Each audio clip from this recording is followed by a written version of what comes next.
Everybody, welcome back with the Plapper. Platypus is the name. Welcome to another Persona 5 The Phantom X video. Today, I am going over the personas. I think I have enough time in the game now where I can accurately tell you which personas are going to be the best, especially in the early game. So we're going to be going through the 3 best personas, in my opinion, of rank 1, rank 2, rank 3. So you can see down here in the bottom left here, each of these have rank 1. And that's the ones you get at the start of the game. Then rank 2, I believe you unlock at level 20. Then rank 3, you unlock at level 30. And so we're going to be going through my 3 favorite ones in each of these. Yeah, and so these are the ones that I think you should keep your eyes on. So without further ado, let us jump into it. Really quick caveat first. Of course, if I don't mention something, it doesn't mean that it's bad, right? Like if you need an ice guy, you could use this guy, right? What you need to use is going to supersede what I'm doing. These are going to be generically, I think, good in more situations than just typing advantages. Also, I'm not including our main boy here. Everyone's leveling up. We get resources for him, so I'm not even worried about it.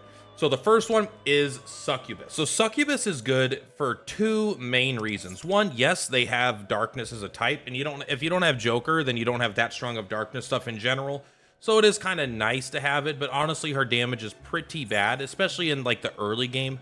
I mean, her damage never really gets good, to be honest. Why she is really good is 2 things. One, Rebellion is a very good ability here. Increase one ally's critical rate by 7.9% for every 10% of your own critical rate, and then you increase the target's critical rate by 1.4% more, blah, blah, blah, up to 5. So this can give someone basically, what, a 13-ish% crit rate, which is very good. But besides that, because critting is just very powerful in Persona, but also the Intoxicated Whisper. This is one of the most powerful early game things that you can have. Increase your attack by 3.5%. Pretend that line doesn't exist. That means almost nothing. When an ally uses a skill, you increase their critical rate by 11.7% for a turn. That means when an ally attacks, they are attacking with an 11.7% increased critical hit chance. That's for nothing. That's just for having this character equipped. So you could have this character equipped, maybe learn some skills that are a little more useful, have some typing advantages, and then basically just sit there and rebellion someone or use some sort of healing skill that you learn onto her. And then without doing anything, you're just buffing your whole team every time they attack. Because this also activates when they use like a healing skill. I actually don't remember if you can crit on healing skills, but this is such a powerful early game. And honestly, I think mid to late game skill. This is hard to replace. I haven't seen anything like this. Next up is Incubus. So this character is a little bit different. It's not as much that this is such a broken persona, although I do think they are good. It's not necessarily their skill here, increase max HP, whatever. When dealing curse damage, decrease attack by 10% for 2 turns. Like this is reasonable, this is good. None of this is like, oh, stand out insanely broken though. What is really good is this life drain skill. So this is a character you're going to want to either fuse and fuse multiple copies up to move this life drain onto other characters, or just have him yourself. That way you have some, curse coverage. And honestly, decreasing attack while dealing damage is nice. It's not broken, but it is nice. Life drain is a typeless, it's almighty, right? So if these are the types of damage in the game, right? But this isn't all of them. There is an additional one here that's called Almighty. And Almighty, enemies cannot be resistant to. They cannot, I mean, there might be some specific situation where an enemy could be, but in effect, in Persona, Almighty is like true damage. It pierces everything. You can't reflect it or ignore it or anything. In fact, the all-out attacks are usually just almighty damage is how they do it. So you deal almighty damage to one foe equal to 35.2% of attack. That sounds really low, but you completely ignore their defense. So why is this good? This is good because if this is just on your team, you always have a way to attack. There's enemies that will have like, I just fought a boss. He had nullify every element, and you had to do some like puzzle while fighting him, attack an element, switch to attack this guy to get one hit in. But every turn, you get his life drain, life drain, life drain, life drain. So this is always a useful attack. It is a self-heal. It ignores defense. So no matter how tanky they're getting, this is still going to be doing relatively true damage based off your attack. So it is not broken in all stages of the game, but in rank 1, this is a ridiculously good skill to have. especially because the action economy of healing yourself means your other healer doesn't need to worry about doing that. And finally, in rank 1, I think Pixie is very good in the early game. This is one that, unlike the other two, I think this one falls off faster. but it is still good. 3 weaknesses ain't no joke. But a little bit of attack increase is whatever, but after a knockdown, you increase your entire party's attack by 14.3%. That's a pretty darn big boost for not having to use a skill to do it. So this is, I think, the first persona you get besides like your main boy. And this is honestly pretty good. If you just have her equipped and someone, I think you have to get the knockdown, then it buffs everyone at attack. That's very good. So in general, you're not going to be seeing me talk about a lot of damage dealing personas, but especially not in rank 1, right? And not even really in rank 2, maybe a little bit, but it's because these are personas that are going to get scaled out of, and they don't have that many crazy interesting mechanics. These are mostly like the interesting support mechanics personas. But yeah, those are the 3 I recommend for rank 1. For rank 2, I'm gonna start actually with an honorable mention. This is not part of the 3, but it's just a little too narrow to be good.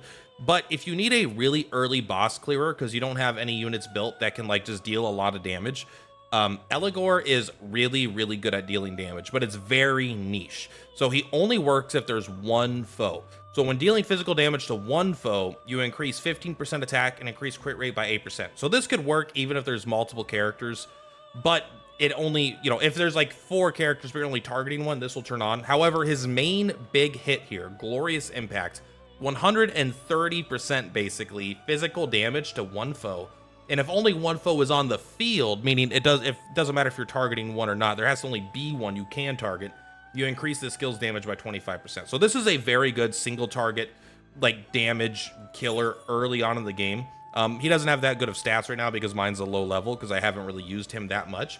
But this is one that if I didn't have Joker and I really needed some good like single target stuff, he's probably one I'd be using. Let's talk about my personal favorite persona in the game so far. Unfortunately, she's not going to be able to get above level 35 is the only downside about her. So she has this really badass skill. This is basically the main damage one that I'm including on this list. Increase attack by 8.3%. I mean, that is a relevant amount of attack. We're starting to get near that 10%. That's fine. And I'm dealing damage with her, so I care. When attacking a foe with decreased defense with a skill, which just means not an auto attack, so most of the time, you do bonus psi damage 42% of your attack. So this is like a second hit. You're going to hit someone with a skill, you're going to do the skills thing, and then you're going to do a second hit of 42%. So it's just like adding 42% to any attack that you do. Now, this is already good, but it works so well with her her basic ability here. 62.9% damage to all foes, which is already a pretty high percent, right? That's pretty high for an AoE, at least at this stage of the game. So 62% to everybody. Then you decrease their defense by 8.5%, which again is a relevant amount. You know, it's fine. But that does trigger this. So you do the 62.9% to everybody, you lower their defense, and then you hit them with another 42% attack. It actually just does way more damage than you're thinking it's going to. At least it did when I first read it. So I have loved this. You also have like a more niche skill. I've never literally used it because psychedelic, whatever, disruption is so good. However, you also have Racunda here. So you could just choose, instead of doing the 8.5% and dealing damage, if you want to just pure support ability, you just decrease a foe's defense by 33%. I mean, that's huge. So this is a great damage dealer that is able to be dealing damage while also supporting your team, making other people deal more damage indirectly, in a sense, by lowering the enemy's defense. So personally, one of my favorite personas, and honestly, I don't have that much psychic stuff in general, so it's been a personal favorite of mine. Apsaras here is, I would say, probably the first actually good healer you get as Wonder. Wonder, I haven't felt like is the best healer. Maybe it's, you know, just the right persona comes around and suddenly he will be, but right now I haven't been super impressed. But Apsaras here is actually pretty good. So yes, they have Rebellion. So Rebellion has the ability where you give someone a bunch of crit rate, right? It's not a bunch, but it's a good amount of crit rate. And they have the AoE heal. So Media is like a fine, good AoE heal while having a 90% attack with a chance to freeze. Freeze is also pretty good because it decreases the attack of an enemy. So, right, she has the ability to buff your team's attack, deal an okay amount of damage while lowering their attack, and has an AoE heal. But what makes this actually good, why this is a good healer as opposed to other characters, is that after using a skill on an ally, you increase their defense by 13%. So when you use Media, this will heal everyone a significant amount, but it will also boost their defense. And even if you don't need to heal, if you're using Rebellion, you'll still be boosting their defense. So and it's for 2 turns. So this is overall, it's basically like media says restores party HP by whatever, you know, it's a low level right now. Plus this also increase allies defense by 13.3% for 2 turns. So it becomes a much more powerful ability here. And you could, her highlight is actually reasonable. I don't know how much I would use this, but you just increase party damage by almost 25%. That's good, but it probably wouldn't be my first highlight I use, but still something to worth keep in mind. An actual pretty reasonable, good healer. Especially if you don't have one built, this will probably be your best early healer. Finally, for rank 2, we have Suzaku.